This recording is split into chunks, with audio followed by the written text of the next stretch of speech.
Hi friends, welcome back to all PSC exam tips. വരാൻ പോകുന്ന LDC പരീക്ഷ ഗുണപ്രദമാകുന്ന രീതിയിൽ 2021 ശേഷം പുതിയ സിലബസ് പ്രകാരം കേരള PSC നടത്തിയ പരീക്ഷകളിലെ ചോദ്യങ്ങളാണ് നമ്മൾ പഠിച്ചുകൊണ്ടിരിക്കുന്നത്. 2021 മുതൽ 2024 വരെ കേരള PSC നടത്തിയിരിക്കുന്ന 10th ലെവൽ പരീക്ഷകളിലൊക്കെ ചോദിച്ചിരിക്കുന്ന ചോദ്യങ്ങളുമാണ് അതുമായി ബന്ധപ്പെട്ട അനുബന്ധ കാര്യങ്ങളുമാണ് നമ്മൾ ചർച്ച ചെയ്യുന്നത്. ഇന്നിവിടെ പരിചയപ്പെടുത്തുന്ന ചോദ്യം ഒരു ആംഫോട്ടറിക് ഓക്സൈഡിന് ഉദാഹരണം ഏത് എന്നാണ് നമ്മുടെ ചോദ്യം. ഇവിടെ ഈ ഒരു ചോദ്യം കേരള PSC പരീക്ഷയിൽ എപ്പോഴും റിപ്പീറ്റ് ആയിട്ട് ചോദിക്കുന്ന ഒരു ചോദ്യമാണ്. ആംഫോട്ടറിക് ഓക്സൈഡുകൾക്ക് ഉദാഹരണമായിട്ട് SCRT പറഞ്ഞു പോകുന്ന 3 പേരുകളുണ്ട്. ഈ 3 പേരുകൾ പഠിച്ചു വെച്ചാൽ ഈ ചോദ്യം റിപ്പീറ്റായി ചോദിക്കും. ഈ 3 ഏതെങ്കിലും ഒന്നൊക്കെ ആയിരിക്കും ഓപ്ഷനിൽ വരിക. ചിലപ്പോൾ ഈ 3 തന്നിട്ട് ഇതിൽ ഉൾപ്പെടാത്തത് ഏത് എന്ന തരത്തിലുള്ള ചോദ്യം ചോദിക്കാറുണ്ട്. ഇവിടെ പരിചയപ്പെടുന്ന ഒന്നാമത്തെ പേര് അലുമിനിയം ഓക്സൈഡ് ആണ്, Al2O3 എന്ന് ഓർത്തിരിക്കുക.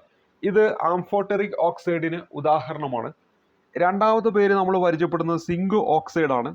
സിങ്ക് ഓക്സൈഡും അതേപോലെ തന്നെ ലെഡ് ഓക്സൈഡും ആംഫോട്ടറിക് ഓക്സൈഡിന് ഉദാഹരണമാണ്.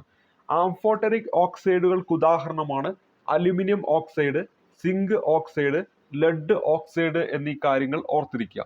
ആംഫോട്ടറിക് ഓക്സൈഡുകൾ എന്നാൽ ഓക്സൈഡുകളാണ്. ഇവ ആക്സിഡിന്റെയും ബേസിന്റെയും സ്വഭാവം കാണിക്കുന്നു. കൂടാതെ ഇവ ആസിഡുകളെയും ബേസുകളെയും നിർവീര്യമാക്കുന്നു. അപ്പൊ ഇവിടെ നമ്മൾ പരീക്ഷയ്ക്ക് വരുന്നത് ഈ 3 എക്സാമ്പിളുകൾ ഒന്നായിരിക്കും. ഒന്ന് അലുമിനിയം ഓക്സൈഡ്, മറ്റൊന്ന് സിങ്ക് ഓക്സൈഡ്, മൂന്നാമത് പരിചയപ്പെട്ടത് ലെഡ് ഓക്സൈഡ്. നമ്മുടെ ഓപ്ഷനിലുള്ളത് ഓപ്ഷൻ സി, സിങ്ക് ഓക്സൈഡ് ആണ്. അപ്പൊ ഈ 3 പേരുകൾ പഠിച്ചു വെക്കുക. തീർച്ചയായിട്ടും ഇത് വരാൻ പോകുന്ന പരീക്ഷയിൽ ചോദ്യമായി പ്രതീക്ഷിക്കാം. കാരണം ഇതിന് മുമ്പത്തെ പരീക്ഷകളൊക്കെ തന്നെ ഈ ചോദ്യം വന്നിട്ടുണ്ട്. അതുകൊണ്ട് ആ ഒരു മാർക്ക് നിങ്ങൾക്ക് ഉറപ്പിക്കാൻ പറ്റും. ഇനി നമ്മൾ അടുത്ത ചോദ്യവും PSC എപ്പോഴും ചോദിക്കാറുള്ളതാണ്. കപട സംക്രമണ മൂലകം ഇവയിൽ ഏതാണ്?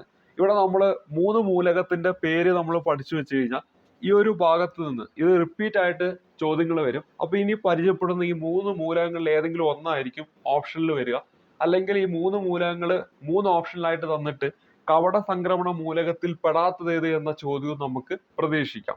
അങ്ങനെയാണെങ്കിൽ ആ 3 മൂലകങ്ങളുടെ പേര് ആദ്യം പരിചയപ്പെടാം. സിങ്ക്, മറ്റൊന്ന് കാഡ്മിയം, മൂന്നാമതായിട്ട് പരിചയപ്പെടുന്നത് മർക്കുറിയാണ്. ഓപ്ഷൻ ഡി ആണ് നമ്മുടെ ഉത്തരമായിട്ട് വരിക. അപ്പൊ കപട സംക്രമണ മൂലകങ്ങൾക്ക് ഉദാഹരണമാണ് സിങ്ക്, കാഡ്മിയം, മർക്കുറി എന്നീ കാര്യങ്ങൾ ഓർത്തിരിക്കുക.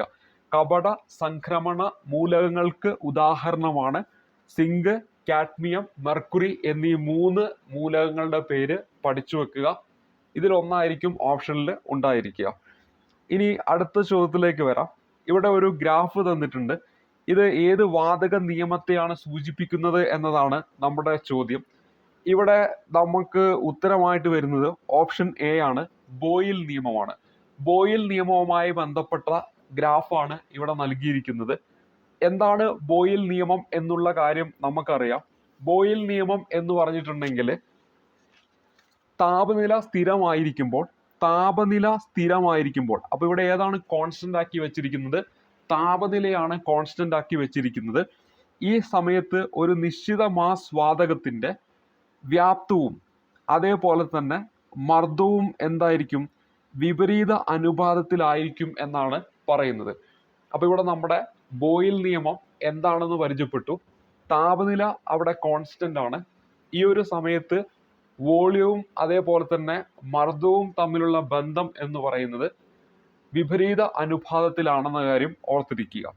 അപ്പൊ ഇവിടെ ഇതിനെ നമുക്ക് ഇങ്ങോട്ട് കൊണ്ടുവന്നു കഴിഞ്ഞാൽ VP = ഒരു കോൺസ്റ്റന്റ് എന്ന് നമുക്ക് എഴുതാൻ പറ്റും. ആ ഒരു രീതിയിലാണ് ഈ ഒരു ഗ്രാഫ് ഇങ്ങനെ വരുന്നത്. ഇതല്ലെങ്കിൽ ഈ ബോയിൽ നിയമത്തിന്റെ ഗ്രാഫ് ഈ ഒരു രീതിയിലും വരും. അതായത് ഒരു ആക്സിസിൽ നമുക്ക് വോളിയം എടുക്കുക, മറ്റൊരു ആക്സിസിൽ നമുക്ക് പ്രഷർ എടുക്കുകയാണെങ്കിൽ ഇവിടെ വോളിയം കൂടിയിരിക്കുന്ന സമയത്ത് പ്രഷർ എന്താണ്? കുറവാണ്. അതായത് വിപരീത അനുപാതത്തിലാണ്. വോളിയം കൂടുമ്പോൾ പ്രഷർ കൂടും, പ്രഷർ കൂടുമ്പോൾ വോളിയം കൂടും. ആ ഒരു രീതിയിൽ നമുക്ക് ഈ ഒരു ഗ്രാഫ് നമുക്ക് വരയ്ക്കാൻ പറ്റും. അപ്പൊ ഈ ഒരു രീതിയിലും എന്താണ്? ഇങ്ങനെ എടുക്കുകയാണെങ്കിൽ നമുക്ക് ഈ പറഞ്ഞ ബോയിൽ നിയമത്തിന്റെ ഗ്രാഫ് വരും എന്ന കാര്യം ഓർത്തിരിക്കുക. ഇവിടെ നമ്മൾ പരിചയപ്പെട്ടത് എന്താണ് ബോയിൽ നിയമം എന്ന് പരിചയപ്പെട്ടു. അതേപോലെ തന്നെ ബോയിൽ നിയമവുമായി ബന്ധപ്പെട്ട് ഇവിടെ നമ്മൾ ഗ്രാഫ്, ഈ തന്നിരിക്കുന്ന ഗ്രാഫ് ഏത് നിയമവുമായി ബന്ധപ്പെട്ടതാണ് എന്നാണ് ചോദിച്ചിരിക്കുന്നത്. അത് ബോയിൽ നിയമവുമായി ബന്ധപ്പെട്ടതാണ്. ഇനി ഇവിടെ തന്നിരിക്കുന്ന ഒന്നാണ് ചാൾസ് നിയമം എന്ന് പറയുന്നത്. ചാൾസ് നിയമം എന്ന് പറഞ്ഞാൽ ഈ ബോയിൽ നിയമവുമായി ബന്ധപ്പെട്ട ഒരു കാര്യം കൂടി പറയാം. എപ്പോഴും PSC പരീക്ഷയിൽ ചോദിക്കുന്ന ഒരു എക്സാമ്പിൾ ആണ്. ആ എക്സാമ്പിൾ തന്നിട്ട് അത് ഏത് നിയമവുമായി ബന്ധപ്പെട്ടിരിക്കുന്നു എന്ന് പരീക്ഷയിൽ ചോദിക്കാറുണ്ട്. ആ ഒരു എക്സാമ്പിൾ എന്ന് പറയുന്നത്, ഒരു അക്വേറിയത്തിന്റെ ചുവട്ടിൽ നിന്ന് ഉയരുന്ന വായു കുമിളയുടെ വലുപ്പം മുകളിലേക്ക് എത്തുന്തോറും കൂടി വരാൻ കാരണം ഏത് നിയമമാണ് എന്നാണ് നമ്മുടെ ചോദ്യം. അല്ലെങ്കിൽ ഒരു അക്വേറിയത്തിന്റെ ചുവട്ടിൽ നിന്ന് ഉയരുന്ന വായു കുമിളയുടെ വലുപ്പം മുകളിലേക്ക് എത്തുന്തോറും കൂടി വരുന്നു. ഇത് ഏത് നിയമവുമായി ബന്ധപ്പെട്ടിരിക്കുന്നു? ഇവിടെ ഉത്തരമായിട്ട് വരേണ്ടത് ബോയിൽ നിയമമാണ്. നമുക്കറിയാം അക്വേറിയത്തിന്റെ ചുവട്ടില് മർദ്ദം കൂടുതലായിരിക്കും ഈ പറയുന്ന അക്വേറിയത്തിന്റെ ഉപരിതലത്തെ അപേക്ഷിച്ചിട്ട്. അതുകൊണ്ട് തന്നെ മർദ്ദം കൂടുതലാണെങ്കിൽ വോളിയം കുറയുകയും ഉപരിതലത്തിലേക്ക് എത്തുമ്പോൾ മർദ്ദം കുറയുകയും വോളിയം കൂടുകയും ചെയ്യുന്നു. അപ്പോൾ ഏറ്റവും അടിത്തട്ടിൽ മർദ്ദം കൂടുതൽ, വോളിയം കുറയുന്നു. മുകളിലോട്ട് വരുന്തോറും മർദ്ദം കുറയുന്നു, വോളിയം കൂടുന്നു. അപ്പോൾ ഇവിടെ ഏത് നിയമമാണ്? നമ്മുടെ ബോയിൽ നിയമമാണ്. അപ്പോൾ എന്താണ് ബോയിൽ നിയമം എന്ന് നമ്മൾ പരിചയപ്പെട്ടു. അവിടെ ടെമ്പറേച്ചർ എന്താണ്? കോൺസ്റ്റന്റ് ആണ്. ആ സമയത്ത് ഒരു നിശ്ചിത മാസ് വാതകത്തിന്റെ വ്യാപ്തവും മർദ്ദവും തമ്മിലുള്ള ബന്ധം എന്ന് പറയുന്നത് വിപരീത അനുപാതത്തിലാണ് എന്ന കാര്യം ഓർത്തിരിക്കുക. ഇതാണ് ഏത്? ബോയിൽ നിയമം എന്ന് പറയുന്നത്. ഇതേപോലെ തന്നെ നമ്മുടെ ഓപ്ഷനിൽ തന്നിരിക്കുന്ന ചാൾസ് നിയമമുണ്ട്. ചാൾസ് നിയമം എന്ന് പറഞ്ഞാൽ ഒരു മർദ്ദം സ്ഥിരമായിരിക്കുമ്പോൾ, തൊട്ടു മുമ്പ് വോളിയമാണ് സ്ഥിരമാക്കി വെച്ചെങ്കിൽ ഇവിടെ മർദ്ദമാണ് സ്ഥിരമാക്കി വെച്ചിരിക്കുന്നത്. ഇങ്ങനെ മർദ്ദം സ്ഥിരമായിരിക്കുമ്പോൾ ഒരു നിശ്ചിത മാസ് വാതകത്തിന്റെ വ്യാപ്തം എന്ന് പറയുന്നത് കെൽവിൻ സ്കെയിലിലെ താപനിലയ്ക്ക് നേർ അനുപാതത്തിലായിരിക്കും എന്നതാണ് ചാൾസ് നിയമം എന്ന് പറയുന്നത്. അപ്പൊ ചാൾസ് നിയമം എന്താണ് പറയുന്നത്? ചാൾസ് നിയമത്തിൽ പറയുന്നത് മർദ്ദം സ്ഥിരമായിരിക്കുമ്പോൾ ഒരു നിശ്ചിത മാസ് വാതകത്തിന്റെ വ്യാപ്തം എന്ന് പറയുന്നത് കെൽവിൻ സ്കെയിലിലെ താപനിലയ്ക്ക് നേർ അനുപാതത്തിലായിരിക്കും. ചാൾസ് നിയമത്തിന്റെ ഗ്രാഫ് എന്ന് പറയുമ്പോൾ ഈ ഒരു രീതിയിലായിരിക്കും വരിക. Y ആക്സിസിൽ നമുക്ക് വോളിയവും അതേപോലെ തന്നെ X ആക്സിസിൽ നമ്മൾ ടെമ്പറേച്ചറും കൊടുക്കുകയാണെങ്കിൽ നേർ അനുപാതത്തിൽ നിന്നാണ് പറഞ്ഞത്. ടെമ്പറേച്ചർ കൂടുമ്പോൾ വോളിയം കൂടും, വോളിയം കൂടുമ്പോൾ ടെമ്പറേച്ചർ കൂടും, വോളിയം കുറയുമ്പോൾ ടെമ്പറേച്ചർ കുറയും, അല്ലെങ്കിൽ ടെമ്പറേച്ചർ കുറയുമ്പോൾ വോളിയം കുറയും. ആ ഒരു രീതിയിലാണ്. അപ്പോൾ ഈ ഒരു രീതിയിലാണ് ചാൾസ് നിയമത്തിന്റെ ഗ്രാഫ് വരുന്നത്. ഇനി അടുത്തതായിട്ട് നമ്മൾ പരിചയപ്പെടുന്നത് നമ്മുടെ ഓപ്ഷനിൽ തന്നിരിക്കുന്ന ആവഗാട്രോ നിയമമാണ്. അപ്പോൾ വാതക നിയമങ്ങളിൽ ബോയിൽ നിയമം, ചാൾസ് നിയമം, മൂന്നാമതായി പരിചയപ്പെടുന്നത് ആവഗാട്രോ നിയമമാണ്. എന്താണ് നമ്മൾ മൂന്നാമതായിട്ട് പരിചയപ്പെടുന്ന ആവഗാട്രോ നിയമം എന്ന് നമുക്കൊന്ന് പരിശോധിക്കാം. ആവഗാട്രോ നിയമം എന്ന് പറയുന്നത് കൃത്യമായിട്ട് നമ്മൾ പറയുകയാണെങ്കിൽ ആവഗാട്രോ നിയമത്തിൽ തൊട്ട് മുമ്പ് നമ്മൾ പറഞ്ഞു ടെമ്പറേച്ചർ കോൺസ്റ്റന്റ് ആണ് ബോയിൽ നിയമത്തിൽ, അതേപോലെ പ്രഷർ കോൺസ്റ്റന്റ് ആണ് ചാൾസ് നിയമത്തിൽ. ആവഗാട്രോ നിയമത്തിലേക്ക് വരുമ്പോൾ നമ്മൾ തൊട്ട് മുമ്പ് കോൺസ്റ്റന്റ് ആക്കി വെച്ച ടെമ്പറേച്ചറും അതേപോലെ തന്നെ മർദ്ദവും എന്താണ്? ഇവിടെ കോൺസ്റ്റന്റ് ആണ്. അതായത് താപനില, മർദ്ദം ഇവ സ്ഥിരമായിരിക്കുമ്പോൾ വാതകങ്ങളുടെ വ്യാപ്തം എന്ന് പറയുന്നത് തന്മാത്രകളുടെ എണ്ണത്തിന് നേർ അനുപാതത്തിലായിരിക്കും എന്ന ഒരു നിയമമാണ് ആവഗാട്രോ നിയമം.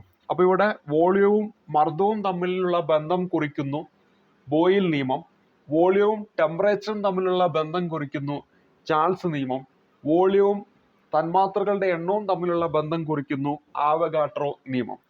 ആവഗാട്രോ നിയമത്തിൽ ടെമ്പറേച്ചറും അതേപോലെ തന്നെ മർദ്ദവും അവിടെ കോൺസ്റ്റന്റ് ആയിരിക്കുമ്പോൾ വോളിയം എന്ന് പറയുന്നത് എന്താണ്? തന്മാത്രകളുടെ എണ്ണത്തോട് നേർ അനുപാതത്തിലാണെന്നാണ് പറയുന്നത്.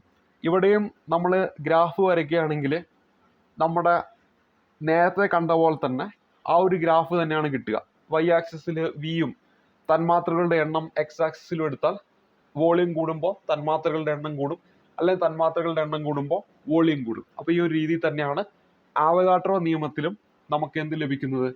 ഗ്രാഫ് ലഭിക്കുന്നത്. ഇനി അടുത്തതായിട്ട് നമ്മൾ പരിചയപ്പെടുന്നത് നമ്മുടെ ഓപ്ഷനിൽ തന്നിരിക്കുന്നത് ഗേ-ലൂസാക്ക് നിയമം ആണ്. ഗേ-ലൂസാക്ക് നിയമം കൊണ്ടുവരുന്നത് ജോസഫ് ഗേ-ലൂസാക്ക് എന്ന് പറയുന്ന വ്യക്തിയാണ്. വാതകങ്ങളുടെ മർദ്ദവും താപനിലയും തമ്മിലുള്ള ബന്ധത്തെക്കുറിച്ച് ആദ്യമായി വിശദീകരിച്ച ജോസഫ് ഗേ-ലൂസാക്കാണ് ഗേ-ലൂസാക്ക് നിയമം കൊണ്ടുവന്നത്. ഈ ഗേ-ലൂസാക്ക് നിയമത്തിൽ പറയുന്നത് ഒരു നിശ്ചിത മാസ് വാതകത്തിന്റെ വ്യാപ്തം സ്ഥിരമായിരിക്കുമ്പോൾ, ഇവിടെ ഒന്നാമത്തെ കേസിൽ നമ്മുടെ ബോയിൽ നിയമത്തിൽ ടെമ്പറേച്ചർ കോൺസ്റ്റന്റ് ആക്കി, ചാൾസ് നിയമത്തിൽ പ്രഷർ കോൺസ്റ്റന്റ് ആക്കി, തുടർന്ന് വന്ന ആവഗാഡ്രോ നിയമത്തിൽ ടെമ്പറേച്ചറും പ്രഷറും കോൺസ്റ്റന്റ് ആക്കി, ഇവിടെ വോളിയമാണ് കോൺസ്റ്റന്റ് ആക്കി വെച്ചിരിക്കുന്നത്. അപ്പോൾ ഇവിടെ ഗേ-ലൂസാക്ക് നിയമത്തിൽ പറയുന്നു വോളിയം സ്ഥിരമായിരിക്കുമ്പോൾ അതിൻ്റെ മർദ്ദം എന്ന് പറയുന്നത് അബ്സല്യൂട്ട് സ്കെയിലിൽ താപനിലയ്ക്ക് നേർ അനുപാതത്തിലാണ് എന്നാണ് പറയുന്നത്. തൊട്ടു മുമ്പ് നമ്മൾ ചാൾസ് നിയമത്തിൽ പറഞ്ഞ എന്താണ്? ചാൾസ് നിയമത്തിൽ മർദ്ദം സ്ഥിരമായിരിക്കുമ്പോൾ വോളിയം എന്ന് പറയുന്നത് കെൽവിൻ സ്കെയിലിലെ താപനിലയ്ക്ക് നേർ അനുപാതത്തിൽ എന്ന് പഠിച്ചു. ഇവിടെ വോളിയം കോൺസ്റ്റന്റ് ആകുമ്പോൾ മർദ്ദം എന്ന് പറയുന്നത് അബ്സല്യൂട്ട് സ്കെയിലിലെ താപനിലയ്ക്ക് നേർ അനുപാതത്തിലായിരിക്കും എന്ന് പറയുന്നതാണ് എന്ത്? ഗേ-ലൂസാക്ക് നിയമം എന്ന കാര്യം ഓർത്തിരിക്കുക. ഇവിടെയും നമ്മൾ ഗ്രാഫൊക്കെ പറയുകയാണെങ്കിൽ പ്രഷർ, ടെമ്പറേച്ചർ, നമ്മളിവിടെ വൈ ആക്സിസിൽ പ്രഷറും ടെമ്പറേച്ചർ എക്സ് ആക്സിസിൽ എടുത്താൽ ഈ ഒരു രീതിയിലുള്ള ഗ്രാഫ് ആയിരിക്കും കിട്ടുക. പ്രഷർ കൂടുമ്പോൾ ടെമ്പറേച്ചർ കൂടുന്നു. അപ്പോൾ ഈ 4 നിയമങ്ങൾ കേരള PSC പരീക്ഷയിൽ എപ്പോഴും ചോദിക്കാറുള്ളതാണ്. അപ്പോൾ ഇവിടെ നമ്മൾ പരിചയപ്പെട്ട ഈ 4 നിയമങ്ങളും കൃത്യമായിട്ട് നിങ്ങൾ പഠിച്ചു വെക്കണം. അത് പരീക്ഷയ്ക്ക് എപ്പോഴും ചോദിക്കുന്നതാണ്. വായു നിറച്ച ഒരു ബലൂൺ വെയിലത്ത് വെച്ചാൽ അത് പൊട്ടുന്നു.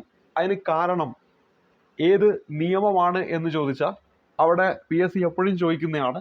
ഉത്തരമായിട്ട് വരേണ്ടത് ചാൾസ് നിയമമാണ്. എന്തുകൊണ്ടാണ്? ചാൾസ് നിയമം പറയുന്നത് വോളിയം നേരനുപാതത്തിലാണ് ടെമ്പറേച്ചറിന്. അപ്പോൾ വെയിലത്ത് വെക്കുമ്പോൾ ടെമ്പറേച്ചർ കൂടും, വോളിയം കൂടും, പൊട്ടിപ്പോവും. ആ ഒരു നിലയിൽ ഓർത്തിരിക്കുക. അപ്പോൾ ഈ പറഞ്ഞ 2 എക്സാമ്പിളുകൾ, ഒന്ന് നമ്മുടെ അക്വേറിയത്തിൻ്റെ എക്സാമ്പിൾ, മറ്റൊന്ന് ഇപ്പോൾ പറഞ്ഞ ഈ ബലൂണിൻ്റെ എക്സാമ്പിൾ, ഇത് രണ്ടും PSC SCRT പറയുന്നതാണ്. അത് അതേപോലെ എടുത്ത് ചോദിക്കും. അപ്പോൾ അത് തെറ്റാൻ പാടില്ല. അപ്പോൾ നമ്മളിവിടെ വാതക നിയമങ്ങളുമായി ബന്ധപ്പെട്ട കുറച്ച് കാര്യങ്ങളും ഈ ഒരു ചോദ്യത്തോടൊപ്പം പരിചയപ്പെടുത്തി. ഇനി ശക്തിയേറിയതും ഭാരമില്ലാത്തതുമായ കാന്തങ്ങൾ നിർമ്മിക്കാൻ ഇന്ന് വ്യാപകമായി ഉപയോഗിക്കുന്ന ഒരു ലോകം ഏതെന്നാണ് 37ാമത്തെ ചോദ്യമായിട്ട് ഈ ഒരു പരീക്ഷയ്ക്ക് ചോദിച്ചത്. ഇവിടെ ഈ ഒരു ചോദ്യത്തിന് ഉത്തരം എന്ന് പറയുന്നത് ഓപ്ഷൻ ബി ആണ്. നിയോഡിമിയം എന്നതാണ് ഇവിടെ നമ്മുടെ ഫൈനൽ ആൻസർ ഈ പ്രകാരം ഈ ഒരു ചോദ്യത്തിൻ്റെ ഉത്തരമായിട്ട് വരുന്നത്. അപ്പോൾ നിയോഡിമിയം എന്നതാണ് ഇവിടെ നമ്മുടെ ഉത്തരമായിട്ട് വരുന്നത്. ഏറ്റവും വ്യാപകമായിട്ട് ഉപയോഗിക്കുന്ന അപൂർവ എർത്ത് മാഗ്നറ്റ് ആണ് ഏതെന്ന് പറയുന്നത്? നിയോഡിമിയം എന്ന് പറയുന്നത്. ഇരുമ്പ്, ബോറോൺ എന്നിവയുടെ അലോയിൽ നിന്ന് നിർമ്മിച്ച സ്ഥിരമായ കാന്തമാണ് ഏത്? ഈ പറയുന്ന നിയോഡിമിയം എന്ന് പറയുന്നത്. ഇരുമ്പ്, ബോറോൺ എന്നിവയുടെ അലോയിൽ നിന്ന് നിർമ്മിച്ച സ്ഥിരമായ കാന്തമാണ് നിയോഡിമിയം. അപ്പോൾ ഇവിടെ ശക്തിയേറിയതും ഭാരമില്ലാത്തതുമായ കാന്തങ്ങൾ നിർമ്മിക്കാൻ ഇന്ന് വ്യാപകമായി ഉപയോഗിക്കുന്ന ലോഹമാണ് നിയോഡിമിയം എന്ന് പറയുന്നത്. നിയോഡിമിയം മാഗ്നറ്റ് അറിയപ്പെടുന്ന മറ്റൊരു പേര് എന്ന് പറയുന്നത് നിയോ മാഗ്നറ്റ് എന്നും അറിയപ്പെടുന്നുണ്ട്. ആ പേരിൽ നിന്ന് തന്നെ നമുക്ക് ലഭിക്കുന്നതാണ്. അപ്പോൾ ഇവിടെ നമ്മൾ പരിചയപ്പെട്ട ഈ നിയോഡിമിയം എന്ന് പറയുന്നത് നമ്മുടെ ഹാർഡ് ഡിസ്ക് ഡ്രൈവുകൾ ഉണ്ടല്ലോ, അതുപോലെ തന്നെ മൊബൈൽ ഫോണുകൾ, അതുപോലെ ലൗഡ് സ്പീക്കറുകൾ, പിന്നെ മൈക്രോഫോണുകൾ എന്നിവയിൽ നിയോഡിമിയം മാഗ്നറ്റുകൾ ഉപയോഗിക്കുന്നുണ്ടെന്ന കാര്യം കൂടി ഓർത്തിരിക്കുക. അപ്പോൾ ഈ ചോദ്യവും വേണമെങ്കിൽ വീണ്ടും ചോദിക്കാവുന്നതാണ്. ഇവിടെ ശക്തിയേറിയതും ഭാരമില്ലാത്തതുമായ കാന്തങ്ങൾ നിർമ്മിക്കാൻ ഇന്ന് വ്യാപകമായി ഉപയോഗിക്കുന്ന ലോഹം ചോദിച്ചാൽ നിയോഡിമിയം ആണെന്ന കാര്യം ഓർക്കുക. ഇനി അടുത്ത ചോദ്യം, അയ്യങ്കാളിയെ സംബന്ധിച്ച തെറ്റായ പ്രസ്താവന ഏത് എന്നതാണ് അടുത്ത ചോദ്യമായിട്ട് ഇവിടെ ചോദിച്ചിരിക്കുന്നത്. ഇവിടെ ഓപ്ഷൻ എയിൽ സാധുജന പരിപാലന സംഘം രൂപീകരിച്ചു എന്നാണ് നൽകിയത്. അത് ഒരു ശരിയായിട്ടുള്ള ഒരു സ്റ്റേറ്റ്മെന്റ് ആണ്. നമുക്കറിയാം 1907 സാധുജന പരിപാലന സംഘം സ്ഥാപിച്ചത് അയ്യങ്കാളിയാണ്. ഇനി തിരുവിതാംകൂർ ശ്രീമൂലം പ്രജാസഭാ അംഗമായിരുന്നു എന്നതാണ് അടുത്ത ഓപ്ഷനിൽ നൽകിയിരിക്കുന്നത്. അപ്പോൾ ഇവിടെ തന്നിരിക്കുന്ന ആ ഒരു സ്റ്റേറ്റ്മെന്റും ശരിയാണ്, നമ്മൾ പഠിക്കാറുള്ളതാണ്. 1911 അയ്യങ്കാളി ശ്രീമൂലം പ്രജാസഭയിലേക്ക് നാമനിർദ്ദേശം ചെയ്യപ്പെട്ടു എന്ന് നമ്മൾ പഠിക്കാറുള്ളതാണ്. 1911 അയ്യങ്കാളി ശ്രീമൂലം പ്രജാസഭയിലേക്ക് നാമനിർദ്ദേശം ചെയ്യപ്പെട്ടു. അവിടെ നമ്മൾ എടുത്തു പഠിക്കുന്നതും PSC റിപ്പീറ്റായി ചോദിക്കുന്നതുമാണ് ശ്രീമൂലം പ്രജാസഭയിൽ അംഗമായ ആദ്യ ദളിത് വംശജൻ ആരെന്ന് ചോദിച്ചാൽ ഉത്തരമായിട്ട് വരേണ്ടതും അയ്യങ്കാളി തന്നെയാണ്. എന്നാൽ 1911 നാമനിർദ്ദേശം ചെയ്യപ്പെട്ടുവെങ്കിലും 1912 ഫെബ്രുവരി 27 അയ്യങ്കാളി ആദ്യമായിട്ട് ശ്രീമൂലം പ്രജാസഭയെ അഭിസംബോധന ചെയ്ത് പ്രസംഗിച്ചത് എന്ന കാര്യം കൂടി ഒന്ന് ഓർത്ത് വെക്കുക. അപ്പൊ ഈ രണ്ടാമത്തതും ശരിയാണ്. വില്ലുവണ്ടി സമരത്തിന് നേതൃത്വം നൽകി, ഇതും നമ്മൾ കൃത്യമായിട്ട് SCRT പറയുന്നതാണ്. 1893 വില്ലുവണ്ടി യാത്ര നടത്തിയ നവോത്ഥാന നായകൻ വെങ്ങാനൂരിൽ നിന്നും തിരുവനന്തപുരം വരെ അയ്യങ്കാളി വില്ലുവണ്ടി യാത്ര നടത്തി. 1893 വർഷമൊക്കെ വളരെ ഇമ്പോർട്ടൻ്റ് ആണ്. 1893. അപ്പോൾ ഇവിടെ അതും എന്താണ്, ശരിയായിട്ടുള്ള സ്റ്റേറ്റ്മെന്റ് ആണ്. ഇനി തിരുവനന്തപുരം ജില്ലയിലെ കണ്ണമ്മൂലയിൽ ജനിച്ചു എന്നാണ് നൽകിയിരിക്കുന്നത്. അത് എന്താണ്, അതൊരു തെറ്റായിട്ടുള്ള ഒരു സ്റ്റേറ്റ്മെന്റ് ആണ്. തിരുവനന്തപുരം ജില്ലയിലെ കണ്ണമ്മൂലയിൽ ജനിച്ചത് ആരാണെന്ന് ചോദിച്ചാൽ അത് ചട്ടമ്പി സ്വാമികളാണ്. ചട്ടമ്പി സ്വാമികള് തിരുവനന്തപുരം ജില്ലയിലെ കണ്ണമ്മൂലയിൽ ജനിച്ചു എന്ന കാര്യം ഓർത്തിരിക്കുക. അപ്പൊ ആരാണ് തിരുവനന്തപുരം ജില്ലയിലെ കണ്ണമ്മൂലയിൽ ജനിച്ചത്? ചട്ടമ്പി സ്വാമികളാണ്. അത് ഓർത്തിരിക്കാൻ സിമ്പിൾ ആണ്. ഇപ്പൊ നമ്മുടെ പുസ്തകത്തിനൊക്കെ ചട്ടയുണ്ടല്ലോ, ആ ചട്ട കാണണമെങ്കിൽ കണ്ണുകൊണ്ട് കാണണം. ചട്ട കാണണമെങ്കിൽ കണ്ണുകൊണ്ട് കാണണം. അപ്പൊ അവിടെ അങ്ങനെ ഓർത്ത് വെച്ചാൽ തിരുവനന്തപുരം ജില്ലയിലെ കണ്ണമ്മൂലയിൽ ആര് ജനിച്ചു? ചട്ടമ്പി സ്വാമി ജനിച്ചു എന്ന കാര്യം ഓർത്തിരിക്കുക. പിന്നെ ചട്ടമ്പി സ്വാമിക്ക് ബോധോദയം ജപിച്ച സ്ഥലം ചോദിച്ചാൽ അത് തമിഴ്നാട്ടിലെ വടിവീശ്വരമാണ് എന്നും കൂടി ഒന്ന് കൂട്ടിപ്പഠിക്കുക. അപ്പോൾ ഇവിടെ നമ്മുടെ തെറ്റായിട്ട് തന്നിരിക്കുന്നത് ഓപ്ഷൻ D ആണ്. ഈ ഒരു ചോദ്യത്തിൽ തെറ്റായിട്ട് തന്നിരിക്കുന്നത്. അപ്പൊ നമ്മുടെ ഉത്തരമായിട്ട് വരേണ്ട ഏതാണ്? ഓപ്ഷൻ D ആണ് ഉത്തരമായിട്ട് വരേണ്ടത്. ഇനി അടുത്ത ചോദ്യത്തിലേക്ക് വരാം. ഇന്ത്യൻ ഒളിമ്പിക് അസോസിയേഷന്റെ പ്രസിഡന്റായ ആദ്യ വനിത ആര് എന്നതാണ് നമ്മുടെ ചോദ്യം. ഇതും റിപ്പീറ്റായി ചോദിക്കുന്നതാണ്. സിമ്പിൾ ആയിട്ടുള്ള ചോദ്യമാണ്. ഓപ്ഷൻ B PT ഉഷയാണ് ഉത്തരമായിട്ട് വരേണ്ടത്. ഇന്ത്യൻ ഒളിമ്പിക് അസോസിയേഷൻ പ്രസിഡന്റ് സ്ഥാനത്തെത്തുന്ന ആദ്യ മലയാളിയും ആദ്യ ഒളിമ്പ്യനുമാണ് PT ഉഷ എന്ന കാര്യം ഓർത്തിരിക്കുക.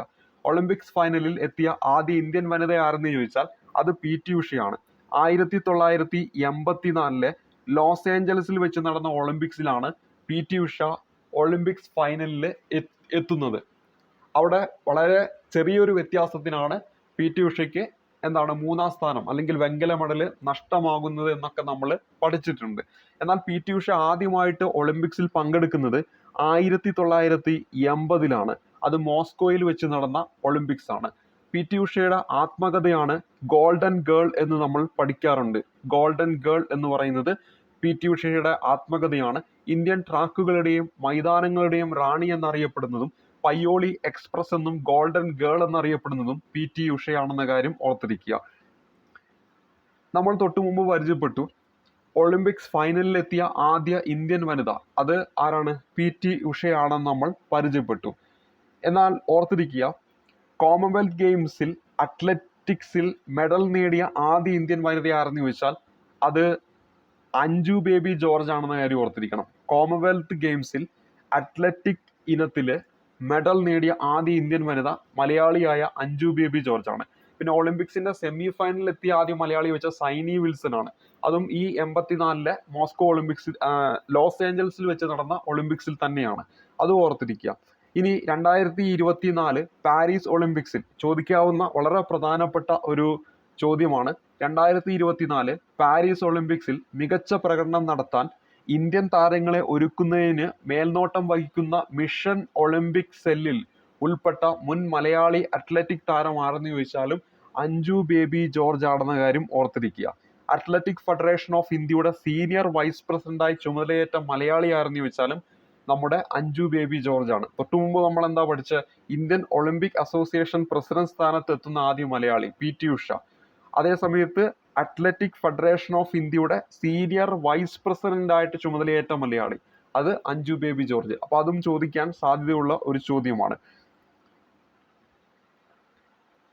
അപ്പോൾ ഇവിടെ നമ്മൾ പരിചയപ്പെട്ട ഈ കാര്യങ്ങളൊക്കെ PSC പരീക്ഷയിലൊക്കെ ചോദ്യമായിട്ട് വരാവുന്നതാണ്.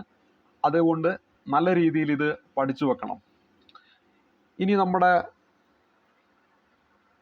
അടുത്തൊരു ചോദ്യം, കഥാപാത്രവും നോവലും തെറ്റായ ജോഡി ഏത് എന്നാണ് നമ്മുടെ ചോദ്യമായിട്ട് തന്നിരിക്കുന്നത്. ഇവിടെ സേതു എന്ന് പറയുന്നത് കാലം എന്ന് പറയുന്ന കൃതിയിലെ കഥാപാത്രമാണ് എന്നാണ് നൽകിയിരിക്കുന്നത്.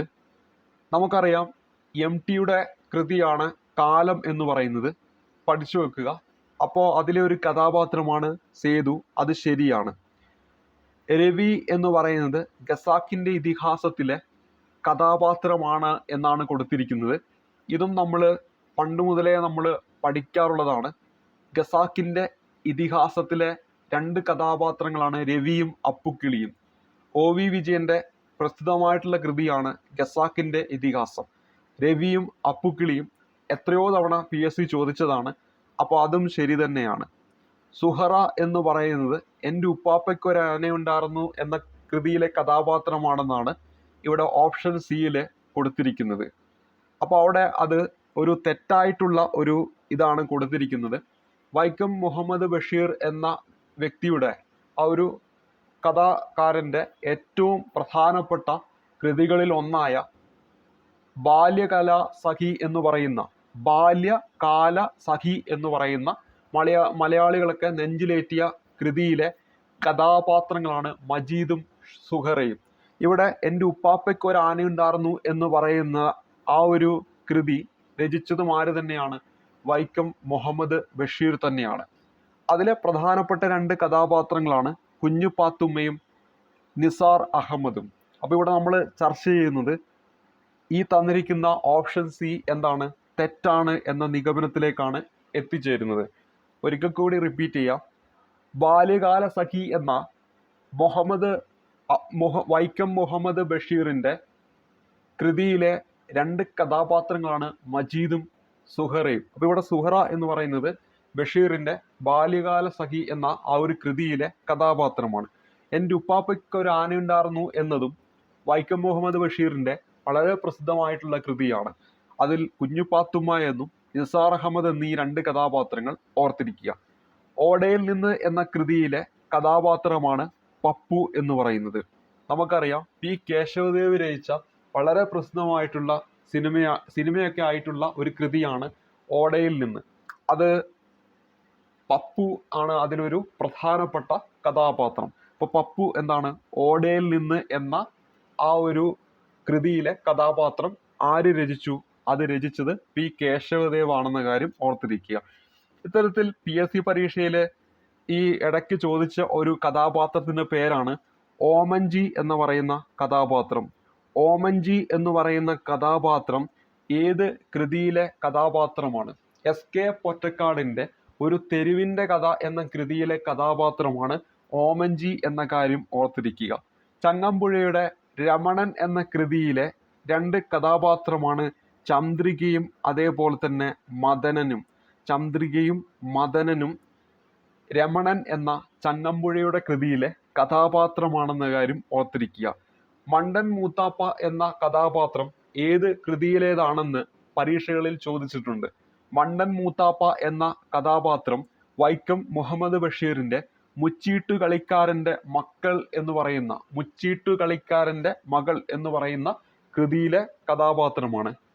മണ്ടൻ മൂത്താപ്പ മുച്ചീട്ടുകളിക്കാരൻ്റെ മകൾ എന്ന കൃതിയിലെ കഥാപാത്രം രചിച്ചത് വൈക്കം മുഹമ്മദ് ബഷീർ. അതുപോലെ മലയാളികൾക്ക് ഏറ്റവും കൂടുതൽ പ്രസിദ്ധമായിട്ടുള്ള മതിലുകൾ എന്ന് പറയുന്ന സിനിമയിലൂടെ ബഷീറിൻ്റെ കഥയാണ് അത് പിന്നീട് സിനിമയായിട്ട് വരുന്നത്. അതിലെ പ്രധാനപ്പെട്ട 2 കഥാപാത്രമാണ് ബഷീറും അതുപോലെ തന്നെ നാരായണിയും. ബഷീർ അദ്ദേഹത്തിൻ്റെ ഒരു ആത്മകഥാപരമായിട്ട് എഴുതിയിരിക്കുന്ന ഒരു കൃതിയാണ് മതിലുകൾ. അതിൽ നമ്മൾക്ക് പരിചിതമായ 2 കഥാപാത്രങ്ങൾ, ഒന്ന് ബഷീർ തന്നെ, മറ്റൊരു കഥാപാത്രമാണ് നാരായണി എന്ന കഥാപാത്രം. ഉറൂബിൻ്റെ സുന്ദരികളും സുന്ദരന്മാരും എന്ന കൃതിയിൽ ഖദീജ എന്ന കഥാപാത്രവും PSC പരീക്ഷയിൽ എപ്പോഴും ചോദിക്കാറുള്ളതാണ്. അപ്പോൾ സുന്ദരികളും സുന്ദരന്മാരും ആരുടെ കൃതിയാണ്? ഉറൂബിന്റെ കൃതിയാണ്. അതേപോലെ തന്നെ ഈ അടുത്ത് നടന്ന പരീക്ഷയിൽ ചോദിച്ച ഒന്നായിരുന്നു വാസവദത്ത എന്ന കഥാപാത്രം. വാസവദത്ത എന്ന് പറയുന്ന കഥാപാത്രം ഏത് കൃതിയിലേതാണ് എന്ന് ചോദിച്ചാൽ അവിടെ ഉത്തരമായിട്ട് വരേണ്ടത് കുമാരനാശാന്റെ കരുണയിലെ കഥാപാത്രമാണ്. തകഴിയുടെ രണ്ടിടങ്ങഴിയിലെ കഥാപാത്രമാണ് ചിരുതയും ചാത്തനും.